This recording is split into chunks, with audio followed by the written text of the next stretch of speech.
All right, what's up, Crown Council? Stuart Anderson here. Grateful to be with you. It is December 21st, 11 o'clock Mountain Standard Time, and this is where we broadcast Crown Council Live. This is our streaming service. Once a week, we go live for an hour to connect with the Crown Council membership, to connect with our resource partners, to tell the stories of what's happening to team members, doctors, businesses, our educational tools, our live meetings, our humanitarian trips. This is our opportunity to try to connect with you and keep us tight as a community. We've got some great guests today, a few live guests, and one recorded guest with our doctor, Dr. Jeff Gray. So a lot of opportunities to hear from our community. So looking forward to it. It's we just got back. So Greg and I traveled to Texas Monday and Tuesday. We were with Steve down in Texas. So we flew from Salt Lake City down to Texas to look at some hotels and also do some planning for education that is going to happen at the 29th annual event. A lot of fun. I'll give you a little preview. Steve will be presenting on legendary brands and teaching principles of brands that are over 100 years old, and they're all Texas-based. So it's been a fun study to learn how brands last, the things that they're doing to survive, and specifically taking from them the things that they're doing that can be applied to dental practices. So we visited the Dr. Pepper Museum. There is, in fact, a Dr. Pepper Museum in Waco, Texas. And we learned about the history and some of the things that has happened to Dr. Pepper over the years that have allowed it to be a 100-year brand. So really fun to be there. A lot of people, surprisingly, in the Dr. Pepper Museum. It's a hot place to be, so it was fun to be there. Then we drove to Brenham, Texas, to the headquarters of Bluebell Ice Cream. So the third most popular ice cream brand in the United States. We're going to talk about them. Steve's going to share some history of Bluebell, how they work, and how they've survived. The neatest part about these stories is each of them has some very key moments throughout the 100 years that they had to learn how to pivot and how to make changes that have allowed them to be around for so long. Justin Boots, we're going to talk about. Steve will share some of their history as one of the oldest boot manufacturers in the country, how they've survived and what they've done. And then there's a few others that I'm going to keep a surprise. I don't want to reveal all of it, but it'll be a lot of fun to be at the annual event. Here at Crown Council, we are fully immersed in getting ready to be there. We are still signing people up. It is not too late. If you're watching this, you can still join us. And one of our great speakers, one of our great presenters, she is going to be very first to be on the stage. Her name is Amy Purdy. We showed her video a couple weeks ago, and I wanted to show it again. It's so fun. We're getting so excited to have her with us. So here's a fun little video she recorded for the Crown Council to make sure that we are ready for her and excited to have her on the stage. So this is Amy Purdy, and just a brief video for the membership. Hello, Crown Council. My name is Amy Purdy, and I'm so excited to be your keynote speaker for the Crown Council annual event in Austin, Texas on January 26th. Now, I don't want to share all of my story here. You'll have to go to Austin for that. But I will say that at the age of 19, my life changed forever. And it put me on a journey that I never could have expected. I went from losing my legs to finding myself by leaning into challenge, by getting creative, and by reimagining the possibilities. And from what I hear, this event is an experience. And I'm so excited for that because that's what I like to create when I speak as well. I want you to be able to walk into the room, put all your worries aside, sit down, relax, turn your brains off, open your hearts up, and learn a new perspective so that you can bring that into your life and bring that into your business as well. And I know your time is precious, so I don't want to take too much of your time today. And also, I know you have to shut your business down in order to be there, but I promise you that it will be worth it. A fresh perspective is the perfect way to kick off a new year.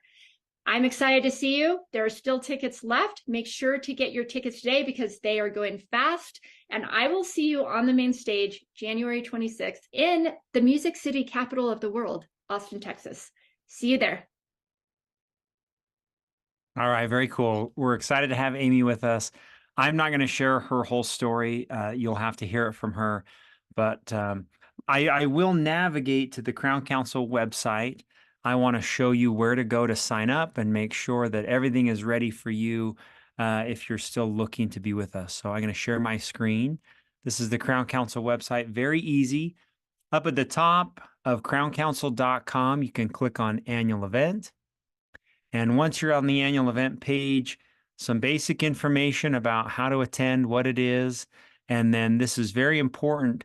On Monday, the block that we have reserved in our hotel, the price will no longer be available to the Crown Council membership. So if you are sitting there wondering and waiting, we might come, maybe we won't. This is a great nudge that the Austin hotel, the Fairmont, the price will be increasing on Monday. So a great time to register. There are still seats available, and we would love to have everybody with us.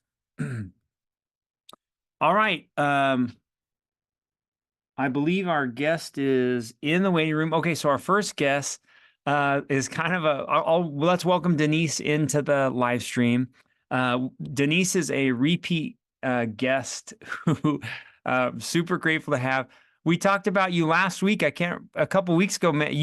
You're one of those people we're like mentioning you now on every live stream. Yes, thumbs up. Great. So Nice it's very fun.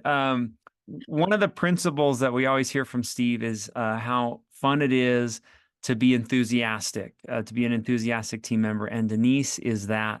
I'll let her tell the story, but she joined the live stream many times. And a common theme is we always report on our humanitarian trips. We let those that speak and join us share about their experiences. And I think Denise went out on a limb and said, I'm going to do this. I'm going to go on one. And about a month ago, our group returned from the Dominican Republic that she was a part of. And I just thought it would be really fun to hear her story, her experience before she forgets it all. So hi, team member Denise. How are you? Hey, how are you? Actually, I'm not a team member anymore. I'm a consultant and That's true. and an author. So I used to be a team member. So that's great. But thank you for having me on, Stu. I had an amazing trip. I'll never forget it. So Fun.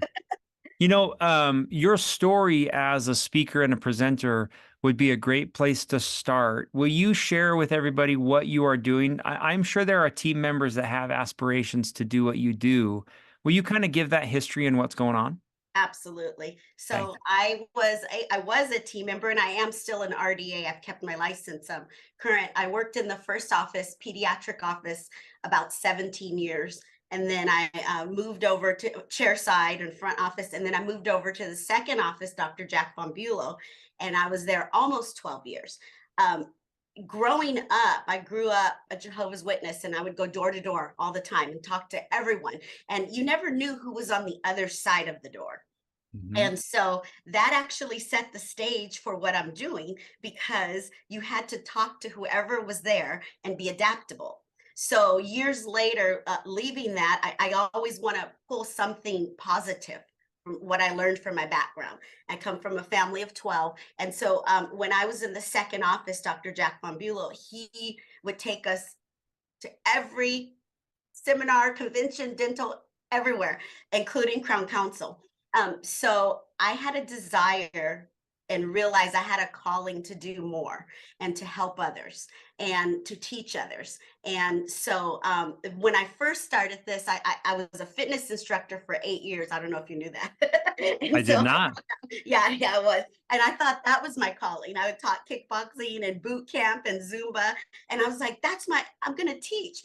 Then I realized, no, it needed to be something else. So you guys really set the stage because a lot of the things that I learned from my parents are very similar to what the Crown Council teaches, leaving a positive legacy, leaving things better than when you found them. And so I had a desire to start my own business. And I reached out to several people, including Steve. He helped me so much in the beginning, which thank you, Steve. I know you're watching somewhere. And I started Next Level to Success. And so I'm going in on about my 4th year, but I was doing it part-time and still working for Dr. Von Bulow. And about a year and a half ago, I realized it was time to quit and do this full time. And I started consulting for the American Dental Association. They've been a client of mine for about a year and a half, creating more team centered courses. And last year I spoke 14 times all over the country, and I'm Wow. consulting. And when I quit my job, when I was working for Dr. Von Bulow, I always said I want to go on a humanitarian trip, and it didn't happen. And I said, when I quit and I took Next Level to Success out there to help people create the right culture and customer service, the first thing I wanted to do was go on a humanitarian trip. So I signed up literally like a day after I quit my job. So Mm. Nice. yeah. Well, this is I'm going to explain just real quick for those that don't know. Our humanitarian trips are open to Crown Council members and team members and their families, and we've done almost 60 humanitarian trips since 2008, 2009 to Guatemala and the Dominican Republic. And this is a huge way for teams and friends, spouses, families to build a culture of success, is participating in humanitarian trips together. It's also an incredible way for us to do good together, to share the many blessings that we have as a people and as an organization with people inside these two countries. I'm going to share my screen, and I've just navigated to the Crown Council Facebook page, and we'll walk through some of the pictures from your trip. This is Chad Ellis, our team leader. Yes. So he managed the group. The Bainers, that they Oh, were love them. the same. They were recognized last year as some of our humanitarians of the year. They have been on 13, 14 humanitarian trips together. So really fun to be with them. Marcus Stones and his family. Marcus, this is his daughter. And the craziest thing happened. His daughter met this guy, his name's Nate, Mhm. at college. And I live in the same neighborhood as Nate. And then so his parents sent me a text and said, "Do you know this guy? And should our daughter marry him?" So it was pretty fun that he got to go on a trip to be with him. Then we know this person. Very good. Yay. So these are our Great. team. I'm not familiar with this team, Denise. This is the Aspire, one of the Aspire groups, and I Aspire. worked very closely with. I worked with Dr. Caleb there and Cool. Francine, and that was wonderful. All these pictures you're showing, they're like my new Dominican Republic family. I really connected with them and had Nice. some amazing experiences there. I mean, it was Okay. unbelievable. So this is day one. We can walk through some of these pictures. This is our sterilization area and tools. So a really proven scientific way to make sure that these tools are cleaned. Very good. We set up these tents. Mhm. They provide shade and some protection. And here's a typical chair if you're wondering what it looks like as a doctor to stand and work. Patient sits in a lawn chair. Here's our group of people that are waiting kind of in the wings. It's a really organized little system with cards and triage and making sure that everyone knows who's going where. Yes. Typical look here. Yep. And I gotta say, Stu, I hadn't, even though I kept my RDA license, I've kept it up to date. I hadn't chairside assisted in 14 years, but I Uh-huh. really took to heart what you guys said about jumping in there and serving and doing whatever is needed. So I got right back in the saddle with the chairside. And then there were a couple kids that needed, like, they weren't even, I was working with Dr. Caleb, but there were a couple kids that were with the other doctors and they got a little unruly, and I was like, I'm jumping in. That's my jam, the kids. I'm It was surprised. I'm surprised that you would be enthusiastic and help and jump in. Very surprising. Very good. you know, when you say, and you've said before that you go there and you serve and you do whatever is necessary, it really is true. And I mean, if I had to say, I mean, looking at this, it just warms my heart. When I went on this trip, I knew that we were going there to do good. I knew that we were going there to make a difference, but I really wanted to come away changed, and I wanted to come away feeling that they did something Mm, that changed me, and that happened. yeah. It really happened. We were out there, we were in it together, and we really bonded.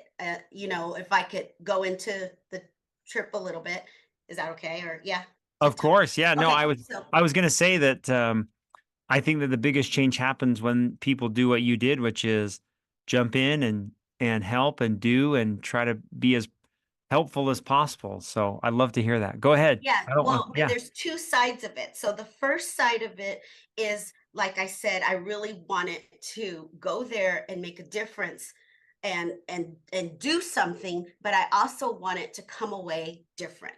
And going there, working with the group of people that I worked with and served with. Let's talk about that first.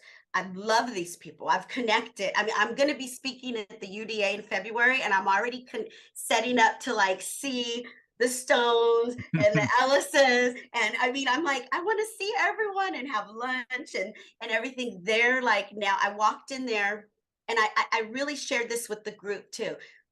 We sometimes focus on what's different. We're different religions, we're different race, we're different gender, politics, and when you put that aside and you go there to do something and do the right thing and make something better, which is what this group did. We all put that aside and we had one mission and one hope. And that was to go there and serve and do good.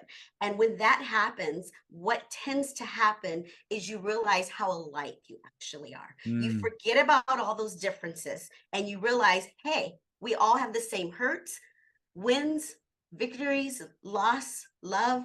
We're really the same underneath, and we were so cohesive. So I really say I walked in here with strangers other than my sister-in-law that accompanied me. I didn't know anyone, and I left with some of them being friends and I left with some of them being family. I had a bit of a awakening out there, and you know, there was a woman that had 10 kids and reminded me of my parents because my mom had 12 and I'd worked on two of her kids, and she had a little trouble, and I had like a calling to go and pray with over her.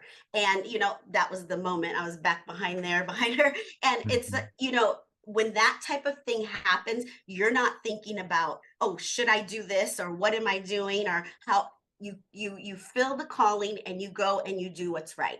And that experience of all of us around her really changed me. And so there's that aspect of, with the group we were so cohesive, and I feel like I walked away with family. Last year when I saw Lynn on the show and she cried, and that touched my heart. And so Yeah. when I met her, I said, oh my God, I wanted to meet you. And at first she said, oh, I feel embarrassed that I cried. I said, oh no, that's what got me. Like that's what got me. And so, you know, we had a really good connection, as well as some of the others. Now, the other side is the people.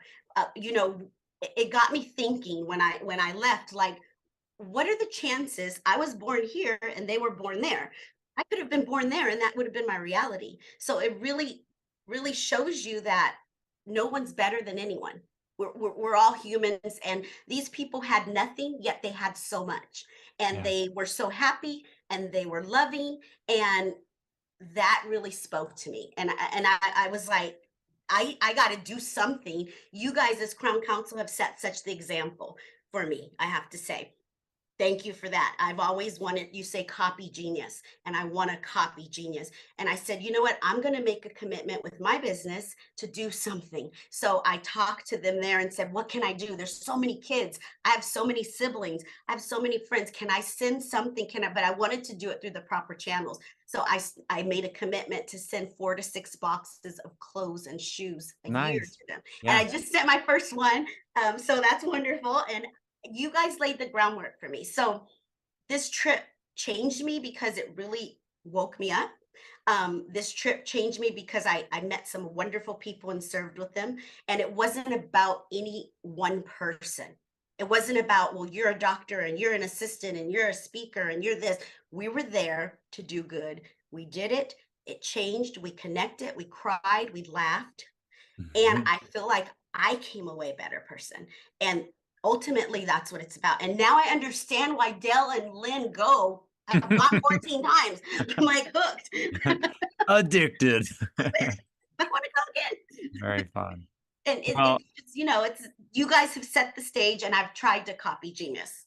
I love that, Denise. It's so fun to hear, and I wish, and I want to. I'm going to do my best to share what you just said to all the Crown Council team members. It's fun to see your passion and to go in, kind of not knowing what it was like, but to do both feet into the deep end, and that is the best way to have that experience. So, Literally. Thank you, Denise. I'm grateful you went. I'm thankful it worked out, and I'm grateful you want to go back. So Thank you. I will be going back. You watch. I want to try to beat Lynn and Dale's record now. No. Oh boy, here we go. Dude, thank you Okay. for having me on and letting me talk about this experience. It was amazing, life-changing. And I'll see you soon in Austin, right? I will see, of course. I'll see you soon. Okay, cool. Thanks, Denise. Thank you for having me. Bye, everyone. Okay, bye-bye. Awesome. Those pictures are so good, and I'm grateful that she had such an incredible experience. I actually do believe that most people that go on the humanitarian trips come back feeling the way she did, that after a month or two of being home, you want to go back and experience it again and again. It's such a great thing.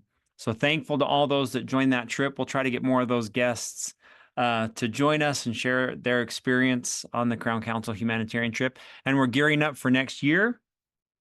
We're filling the trips and already planning everything that's taking place in 2024. So if you want to participate next year or in following years, let me navigate to the Crown Council website, and we will share a few things. So you will have to log in and then go to My Directory. And me and Steve walked through this last week, but in this directory, you'll go to the Smiles for Life Foundation. And in the Smiles for Life Foundation, you'll see humanitarian trips and the overview, and you'll want to click here. And as part of this, it will walk you through some of the things that are needed, how it works, and then how to sign up, the registration and what's available. We'll kind of walk you through those things. And we're constantly adding here and changing. So visit often if it's something that you want to be a part of. We would love to have you with us. All right. Very cool. Let's welcome our next guest, resource partner. Grateful to have Megan with us. This is her first time being on, a new Crown Council member and a new resource partner with us. And I'll let Megan share her story, but grateful to have you on the live stream. Hi, Megan. Hi, Stuart. How are you? Very good. Look how pro your background is. You're looking good. Thanks. Thanks so much. I don't have the fancy wooden wall behind me. It's not fancy. If I really revealed the secret of what this was, it is not fancy. This is just like a background. Oh my gosh, that's amazing. It's not real. Secrets revealed here. So very good. This isn't real either. Yeah. Fake aloe vera. Very good. Megan, where are you today? Where are you coming from? Indianapolis, Indiana. Okay, very cool. I'm in Salt Lake. I was just in Texas Monday, Tuesday, but grateful to have you with us. Thankful to have you on. You are a new resource partner, and we really connected through TOPS. So Yeah. I know that you have been working with TOPS and Michelle Penrose, and we've been going back and forth for the last couple months on how Plan Forward is going to contribute as a resource partner, and you guys are going to join us at the annual event. We're excited to have you there. I'll let you can you do an elevator speech for us real quick about Plan Forward, and let us know, if I was a Crown Council member with you at the annual event and we were stuck in an elevator, I would say, what do you do? What's going on? Well, we work with dental practices of all shapes and sizes to completely customize in-house plans for their uninsured patients. So in-house membership plans, fully customizable with top-notch support and software to ultimately automate running those plans. Okay. And if I was a dentist who had no idea what you meant by a plan, can you give us 30 seconds on what that means? Imagine your standard hygiene protocol, what services you recommend in a 12-month period for a patient. Take all those service codes, give the frequencies, bundle it in a package, put a bow on it, and put a price on it. That's the membership plan. Nice. Very cool. And yesterday we were kind of coordinating about how this would look today. And like I tell most resource partners, the best thing that you can do when you come on is be more educational Yeah. and teach people what you know. So let's start. Maybe let's start with there are a lot of membership plans, and there's even two inside the Crown Council Resource Partners. Can you talk about how you're different, what Plan Forward offers to Crown Council? Sure. Okay. So we really, I mean, to give a little background, I lived and breathed this entire process in a dental practice. So I was a financial coordinator in a practice. I've been a front office receptionist, and we really just understand the level of customization that some practices need. So our entire process is really built around having a conversation first and understanding what it is you're trying to do with the membership plan, which then guides the conversation for how we advise creating, what plans do you need? How many plans do you need? Are you planning to expand your service offering? Are you planning to hire an associate or go out a network? Just really understanding the motivation behind the plan. And then, working through that conversation, looking at their fees, looking at potentially their PPO fee schedules to help guide on creating profitable plans, not just, throwing something at the window just to see how many patients can enroll. And with that level of customization, the level of white labeling, our whole goal is to be completely invisible to your patient. This is not our plan. This is our software and kind of our brainchild that's helping you figure out how to strategically use the plan to meet your objectives. So that's really what's, our angle. From a tech standpoint, we invest a ton, and well, obviously we invest a lot in the technology itself, but we also invest a lot in customer and user feedback. So we're always mining like our suggestion box, reprioritizing what gets built from a development standpoint. And so we're constantly, I mean, every day you get in there, there's probably an update because something's tweaked or been enhanced, or just we're constantly innovating based on feedback. And so what we're doing today is not going to be the same thing that we're doing in 18 months. We're evolving with you and we're getting better. Nice. So Very cool. And when you go to a practice and they are talking to you about implementing, using your services, what are some of the things that dental practices say to you when they're like, "Oh, I don't know if this is going to work. Yeah. I don't know." What are the challenges that you help doctors overcome when it comes to, man, I don't know if this is going to work for our practice? What are some of those? Because they're sitting here watching this saying, "This isn't going to work for me. I don't want to do a plan." And so, Yeah. what do you? Can you talk about those barriers or those challenges? Absolutely. I think so many people get stuck in all the gray situations and all the what ifs. And of course, patients come every day and there's like the special situation where you have all the exceptions. So where we try to give practices confidence is we're giving you the roadmap and we're giving you the answers and we're holding your hand and we're taking you across the finish line. And we're going to tell you exactly how to get it all set up. But we're not going to leave you there. That's literally where it starts. You have a dedicated person on our team. So when the gray situation comes up and you don't know what to do with it, just call us. And we're super responsive and we'll help you figure out what the solution is. And so it's I think having a roadmap, having a visual for them to see like how this is actually gonna get launched, and then making sure that the practice management system is in place and we understand how you're comping your team and running reports for incentives and stuff. So what we're trying to do is understand their workflow to see how we need to help structure the membership workflow so that it fits within what they're already doing, not reinventing the wheel and keeping it siloed so they have to like sidetrack a bunch of stuff. So I think a lot of people get nervous about all the gray scenarios. What if somebody joins monthly and they stop paying and we already did that first new patient visit? What do we do? Right. It's like the number one question we get when we talk about, should I offer a monthly option? And so I think it's just helping to give confidence around this is what we do all day, every day. We've Right. seen it all, we've heard it all, and we'll talk you through it. That's what I hoped your answer would be. Very good. It's like, listen, that question has been asked 100 times, and Megan Yeah, has the answer. Very we have good. the answer. This question, tell us about maybe a doctor saying to themselves, well, we can do this ourselves. I can set up a membership plan on my own, and we're just going to offer it. The pricing, we don't need a company to run this for us. Why is that a thing that maybe an overachieving practice might think they could do on their own? Yeah, I mean, we don't need to pay for software. That was literally how our doctor, that's why we started the way we did, right? We don't need to pay for software. We could do it ourselves. And it's true, you can. And if you want to have a plan just to check the box for the 20 people that may need it every year, then do that. Don't use software. You probably don't need somebody to help you.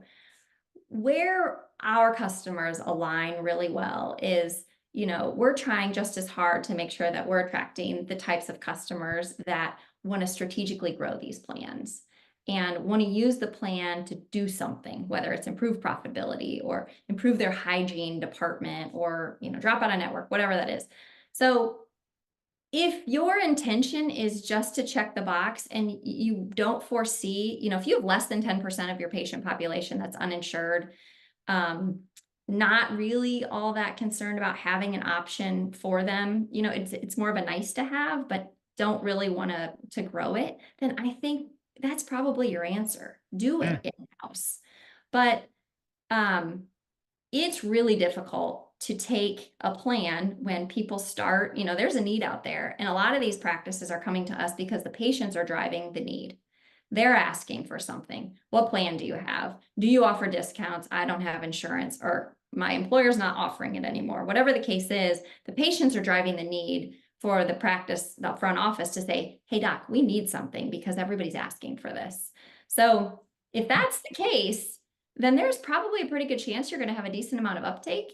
And what we've experienced the last 2 years with staffing shortages, and when you take a very manual process that requires someone to keep a spreadsheet updated, keep the alert on the patient account updated, make sure the payment gets collected once a year, like that blows up as soon as Susie, who manages that process, isn't there. Right. So, you can't grow something smoothly without a process and a system. And as soon as that process is reliant on one human person, that's a risk to growth and scalability. So that's a long answer. No, it's a good answer.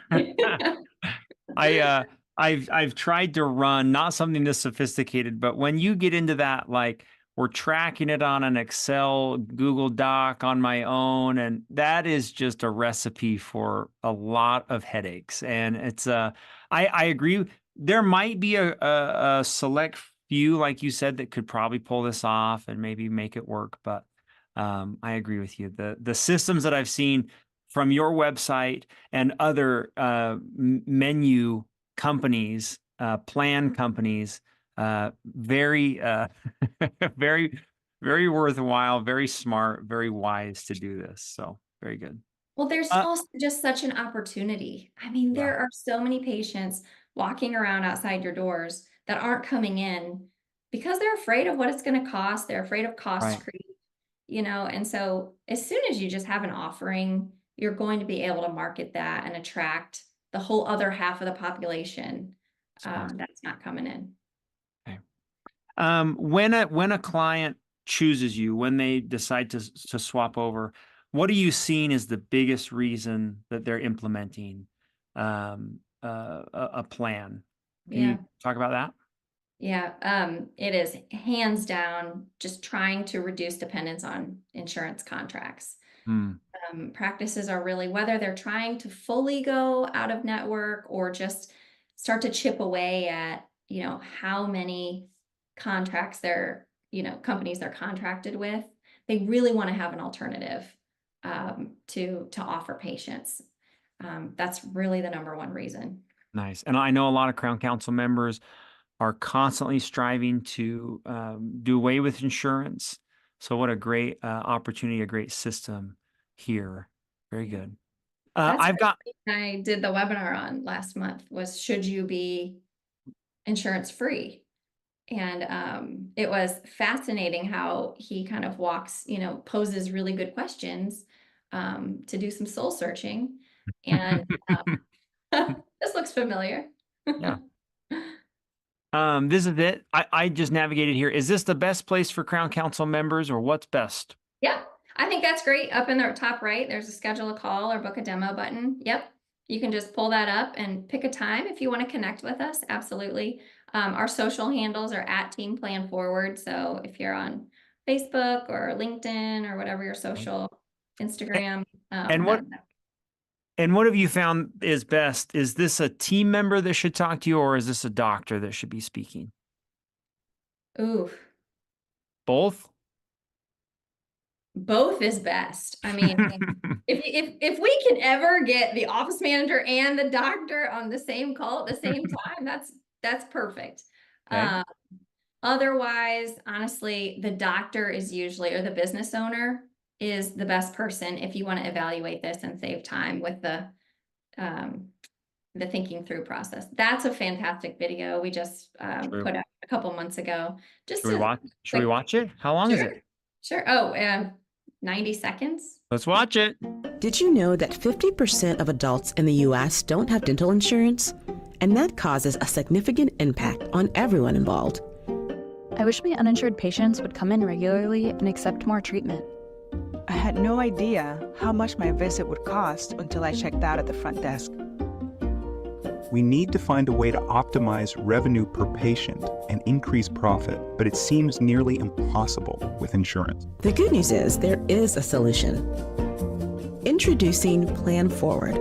We help dental practices and groups of all sizes define, promote, and manage membership plans for uninsured patients so practices can grow and meet their business goals. Our comprehensive dental membership solution adapts seamlessly to the size and complexity of your organization. We plug into your existing workflow to manage member enrollment, renewals, and payments with ease, while ensuring you're meeting important compliance standards. Most importantly, we can help solve your production and collection challenges with membership patients. We support you from start to finish, so you can offer membership without the hassle and meet your goals. Book a demo to learn more about how Plan Forward can help you and your patients today. You're right. It was good. Thank you. Nice. Okay. Ooh. Okay, Megan, what else? Are we missing anything? I don't think so. This alignment is very off, which is interesting. It is kind of off a line there on my computer. I wonder if that's mine, or you should check it. Check it out. I was just gonna say, I was just working with our web person today for an internal resources page that we just launched. I'm like, I wonder if I broke something. But yes, I don't think you're missing anything. I'm so excited. I've heard so many great things about this event in January. I've heard to come, be prepared to learn and, connect and interact. So just excited to meet some people there. Cool. Yeah, it's going to be a great event. Grateful that you would attend. We've got around 60 Crown Council resource partners, and 40-ish will be at the annual event. It'll be your first time, but we hope to generate not really a vendor hall. So if anybody's watching, we want you to visit the booths and the tables of the resource partners to learn something. So send your team members around to gather information and have takeaways from our resource partners. They're going to have those things available at their tables. So great. And we have a table, so come see me. Yes. I think I'm flying solo to this event, so Okay. would love to meet some people. Okay, cool. Thank you, Megan. I will post this video to the Crown Council website on your resource partner page, and then also on our weekly email coming up. We'll send out your information to everybody so they can connect with you. So thank you. Fantastic. Thanks, Stuart. Hey, thanks. See you, Megan. Bye-bye. Bye. All right. I interviewed grateful for Megan. Thankful that we could connect there and have her on. What an incredible group of resource partners. You know, when we welcome in or research a resource partner to the Crown Council, we spend a lot of time to make sure that they understand our vision, that they're not coming on to just be to have us as a sales company for them. It is our goal to make sure that our resource partners are actually providing solutions to the membership and working as partners with the group. And Megan and that group certainly are that. So grateful to have her. All right, we've got about 20 minutes, which doesn't leave us all the time in the world to show this interview with Dr. Jeff Gray, but I will show the first 20 minutes. This is a 50-minute interview we did together where he talks about his history, what brings him success, and we will share it next week as the Mentor of the Month. So you'll be able to listen to the full recording of this interview with Dr. Gray next week. So I'm going to share my screen and hopefully that looks good. That's me and Jeff. And I'll let him, the video introduce him, and we'll play this little video. Let's make sure it's, I hope it's set up in the right spot here. Introduction, then we'll just get started. Sounds good. All right. Welcome to the show. I'm Stuart Anderson. Welcome, Dr. Jeff Gray. Hey, Jeff. Hey, good morning. Good morning. You're coming to us from your beautiful home. I know we're talking about some car troubles you've had this morning, but man, you live in a beautiful part of the world. Can't complain, can you? Oh, it's good. It's San Diego's always hard to complain about, even though we still do. You know, we realize what the rest of the United States goes through. I love it. If you don't know Dr. Gray, obviously that's why he's on. We're so grateful to have him here to tell a bit of his story and his journey through dentistry and with Smiles for Life. I've known Dr. Gray probably longer than any other Crown Council doctor in the group, and I just adore Jeff, and I'm thankful for his example and leadership, not only to me but to all the members of the Crown Council. Jeff, there's so many. You sent over your bio, and I don't even know where to start. Really fun though. Dr. Gray has been a dentist for over 35 years, and obviously from that experience, we are going to talk about some of the things that he has excelled in. Most importantly, Smiles for Life and the creation of Smiles for Life, how that was started when it came to Smiles for Life whitening. But also just a few things I wanted to mention. Last year voted best cosmetic dentist in San Diego Magazine. And also, Jeff, you're a Kois Center graduate and one of the elite Kois Center clinical instructors. It says here that he flies to Seattle several times a year to help train other dentists in advanced cosmetic treatments. Dr. Gray, a true pioneer in his field and among the very first in the country to use sedation dentistry, and has successfully and comfortably treated thousands of patients using sedation dentistry techniques. Dr. Gray, hopefully everybody follows your social media too. If he's not in the office, at Petco Park cheering on the Padres with his wife, Mary. And if you're watching some of his posts, I love to see you racing cars, man. So fun. It's a beautiful life, Stu. It's a wonderful thing. Very cool. Jeff, when you think back to your first memories of Crown Council and getting involved here with us, maybe you could start there. Like, how did you connect with us? Well, I mean, I started going, Stuart, to I had like a couple things I'd love to learn. I was in a mastermind group, and so I was thinking of two things, like, should I go to learn Pete Dawson or should I go to dental boot camp? And I went to one, like a half-day lecture with Dawson, and he was talking about, dental boot camp and everything. And when I went to boot camp, which was, Steve Anderson and Walter Haley and Mac Lee and Jolene, at first, that just totally revolutionized my life. It just gave me an entirely new perspective of, how to think about the way I interacted with other human beings, the way we interacted with our patients, you know, how just to really focus on creating the life and the journey you hope for your practice, even if you weren't there at that minute. So I think from 94, you know, the impetus of the Crown Council itself kind of came out of that, because Walter wanted to have a big gathering of people, which you guys have done so amazingly. And what are we on, like 24, 5, 7, 8, something like that? Yep. 28. Yeah. 28. Okay. Yeah. So just that, you know, the power of a group of people that are focused in a similar direction, and all, you know, that can love and support each other, and, you know, lift us up in hard times, and then, you know, celebrate you in good times is really the key to, you know, the whole Crown Council group. And to be able to be a group, you know, that's focused on basically three things, is like improving yourself, improving your practice, and improving your community. I mean, who wouldn't want to be part of a group like that? I love that. I gotta write those down. Very good. Improve myself, improve your practice, improve your community. Nice, Jeff.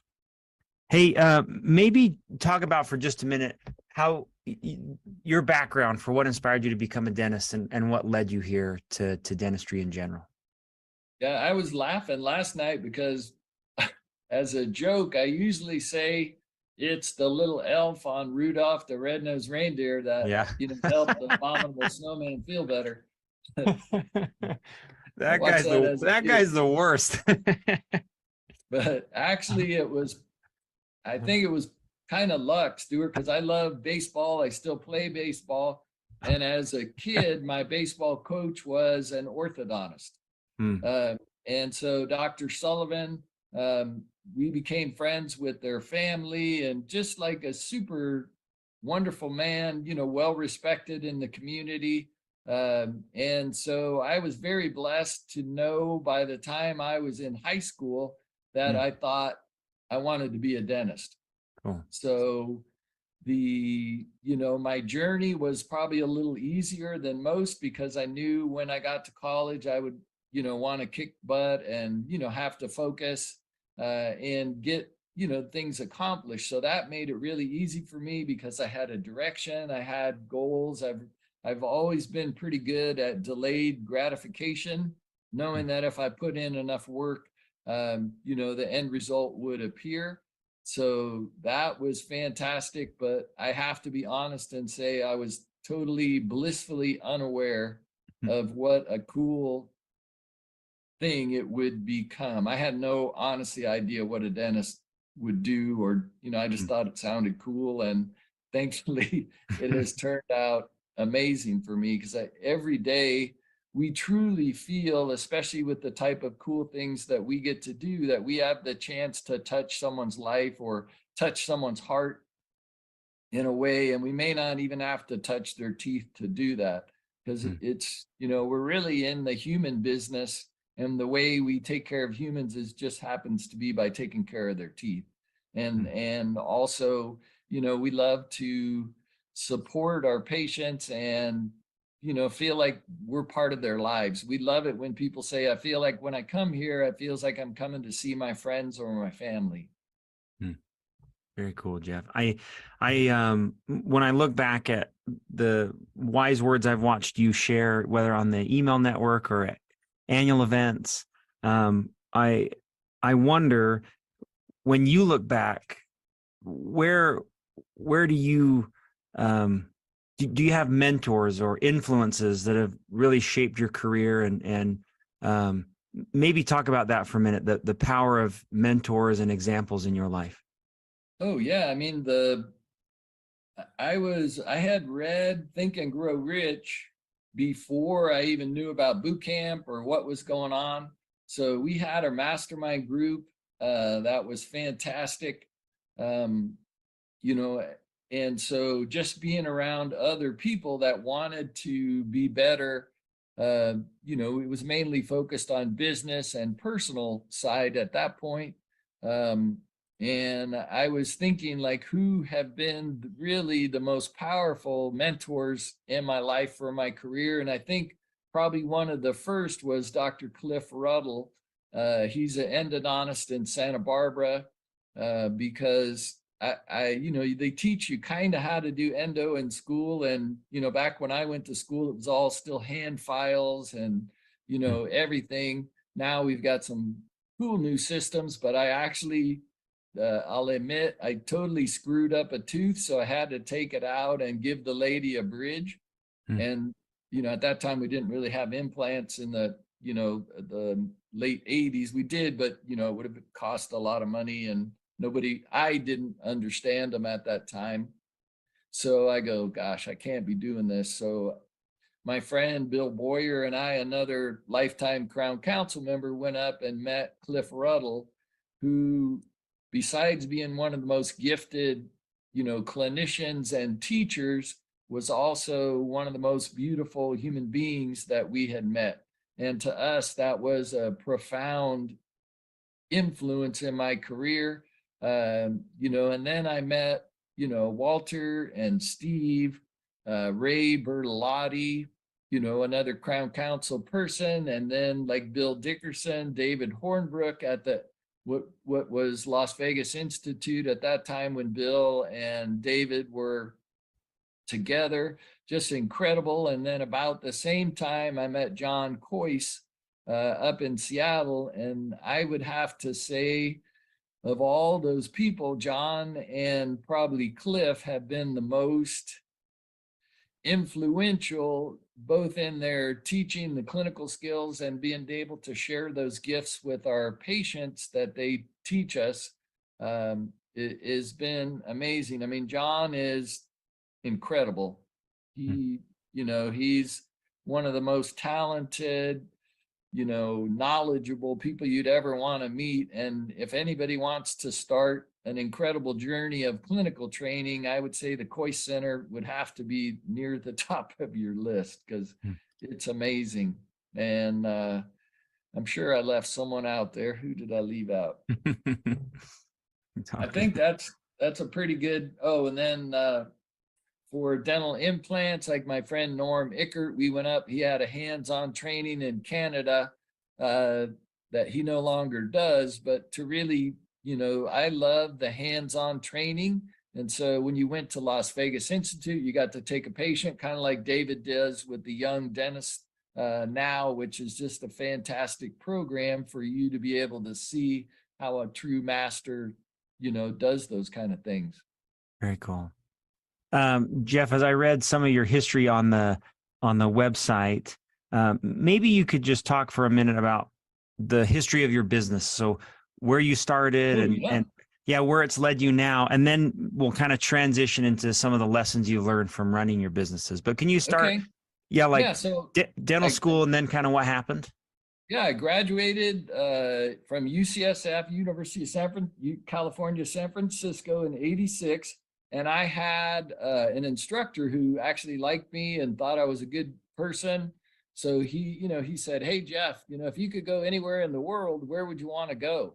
And I had done my undergrad at San Diego State, and San Diego is just an amazing area. And so I was racing motorcycles at the time, and there's beaches and deserts. So I go, I would love to go to San Diego. He goes, "Really?"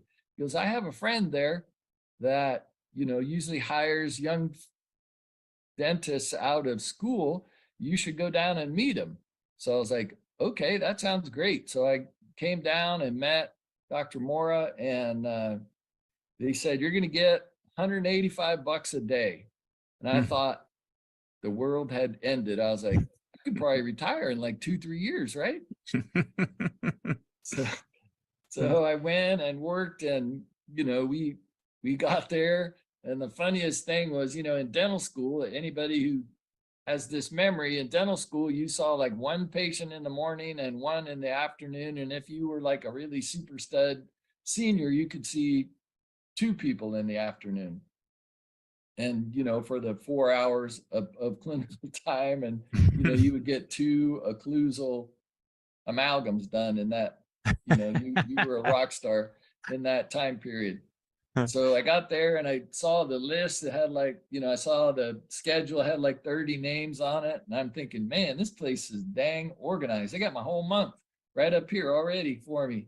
And that was, like kind of just like the first day. So then Mary and I, we got married in 87, and then we started looking around to have our own practice. So in 88, we bought a practice from a man who was retiring. And it just turned in, we had no idea what we were doing, honestly. I mean, we had some sense of knowledge, but not, a ton. And they were doing, I want to say about $110,000 a year, which, at that point, when you just come out of school, you think that's a ton. Now it's like, oh my gosh, and I was so excited because we bought the practice in May, and between May and January, we did 116,000. So I was like, I'm crushing it here. And then I asked Mary, I go, honey, how much money did we make? She goes, well, you did really good. I'm really proud of you, but we spent 117,000. In my first 7 months of practice, I lost $1,000. But we had to do like a bunch of remodeling and things. And then from there, just because I love people and I tend to get along well with people, we started getting more and more patients, and then the practice just would grow. We were at this point, people will laugh, listen to it now, but this was at the very first point of being able to use like an intraoral camera to show people like what was going on in their mouth. Because, a dentist's fear, and, Walter and Steve always talk about it, is like, you don't want to be the bearer of bad news. Like, you don't want to get shot as the messenger. So when you can show someone a video of what's going on and then use the techniques of the overhear psychology and things that, we talk about at boot camp and TOPS now, which I would highly recommend to anybody that hasn't been, that would be, something that for us, then I didn't have to feel guilty about telling people, and it was easy for it to see in front. And then, we started getting busier and busier, which was, a blessing and a curse at the same time, because then you can't see everybody. And Mary and I found an ad the other day, one of the first ads we put out, and it said we were open from 8 to 8. And I just started laughing. I go, what on earth was I thinking? So, then we realized we could compress the schedule, be there less. And, I was trying to be everybody's dentist, which is one of my tips for folks, is you have to learn at some point that that's just not possible. You want to be able to find a niche to be able to serve, and then get really good in that one niche, find something that differentiates you from other practices. And that, for me, that was huge. And then we had one of my friends from school, Kenny, came and joined us. So I would work like Monday, Tuesday, Wednesday, half a day Thursday, and he would work Thursday, Friday, Saturday. So we were able to really grow the practice to a wonderful size. And, we were together for 13 years ago. And then unfortunately, we, had some challenges and ended up getting a practice divorce. And, the beauty of the Crown Council is that sometimes as a dentist, you think you're the only one that bad crap happens to, and like the hygienist is upset, or a patient sues you, or, you had a case that didn't come out well, and you think I must be the only bad dentist, in the world, when in reality, the instructors in school pretty much like lied to us and said that everything they ever did was perfect, and they, nobody ever got mad at them, and, nobody ever didn't get numb, and, all the normal stuff that just drives you crazy and makes you feel less than, and makes you feel like you don't deserve, to be practicing. All right, I'll stop it there. You can tell there's 38 more minutes, and I would love to be able to have everybody watch and learn from Jeff. He's one of my heroes and one of the great leaders and examples in Crown Council, founder of Smiles for Life Foundation. So I will post the rest of our interview to the Crown Council's Mentor of the Month, and you can watch and learn from Jeff from that recording. So that's our hour. Grateful to be with you. Happy holidays. Fun to celebrate Monday. And hopefully everyone enjoys some time off. We'll be back next Thursday, and grateful for all those that tuned into our Crown Council live stream. Thanks, everybody, and we'll see you next week.